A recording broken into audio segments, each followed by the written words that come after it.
Accessing library computer data.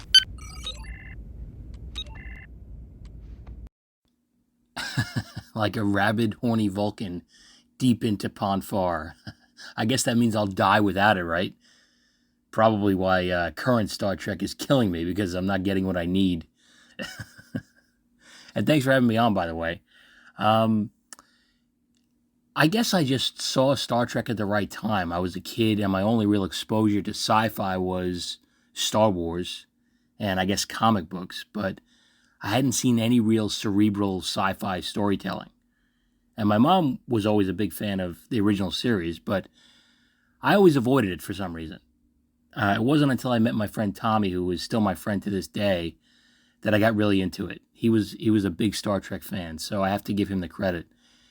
And I thought it would just be a cool sci-fi show, but and it was, but I didn't expect it to leave me thinking as often as it did. So I guess that's what I really liked about it. It's really tough to pick a favorite. Obviously, I love all four of the main big shows, TOS, TNG, DS9, and Voyager. But if I had to pick a favorite, I think it would probably be TNG. That show is just a comfort show to me. And a close second would be the original series, which was the show that got me into Star Trek. Yeah, again, it's really tough to pick a favorite. I'm a big fan of the classic Star Trek ship designs, but if I had to pick one, it would probably be the Enterprise D. That ship is just amazing. It's a ship I want to be on, It's like a cruise ship. It's got everything you need, plus photon torpedoes. And as for alien ships, obviously I love the Klingon Bird of Prey. That's always great. I'm a big fan of Star Trek IV, The Voyage Home, so, I love the HMS Bounty from that movie. But I also really like the Romulan Warbird from Next Generation. I thought that was a really cool design with the open space in the middle. It's menacing and it's huge. It's bigger than the Enterprise. I would have loved to have seen more of that ship. I think it is. PP deserves some PP, I think. I think new Star Trek has a lot of problems.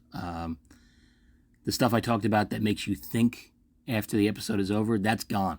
That no longer exists in new Star Trek. In fact, it seems like their mantra is the less thinking, the better. And you can't escape it either. The other day, I'm trying to watch an original series episode on Paramount Plus, and I got to sit through an ad for a new Star Trek show, despite the fact that I'm paying for no ads.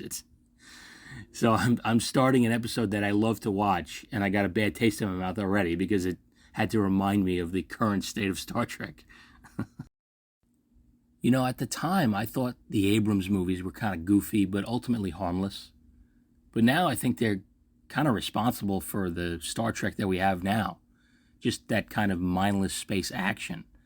I think that's where it started, and that's basically where, why there's no difference between Star Trek and Star Wars right now. And I can't say I really care about a sequel at this point. It's probably too late.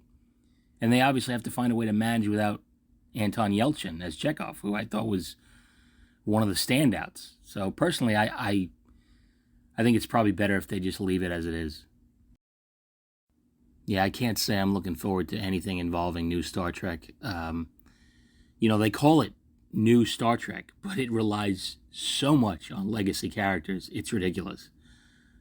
And until they stop, cannibalizing the past and actually do something different, I can't bring myself to care about it. I've seen enough to know that it's not going to be good. No eggs, only egg whites after Picard, because it raised my blood pressure so much. I don't want to have to start worrying about my cholesterol, too. Honestly, no. I thought it was pretty much a complete disaster. There was some stuff early on in the season I thought might be promising. And I thought there were some cool moments with Worf. But even he gets annoying after a while, He's a self-proclaimed pacifist who murders everyone in his wake. It's just enough already. Honestly, I don't think there was anything really redeeming about the season. Nimoy all the way. I like Zachary Quinto. I actually think he's an underrated actor, but come on. There's only one true Spock, and it's Leonard Nimoy. Oh yeah, there's so many great system lords in Stargate. Obviously, I love Anubis. It's hard to pick just one, but I really love Anubis. I thought he was a great big bad for season 7, and I love how it built up to him too. And his first appearance is awesome. Baal is a colorful character. I love it when he first shows up and he's kind of torturing O'Neill in season 6, I believe. Although I think he might have showed up before that briefly, but that was kind of his first big scene. And Lord Yu was great too. I love Lord Yu because he wasn't a straight up evil bad guy. He was not all bad.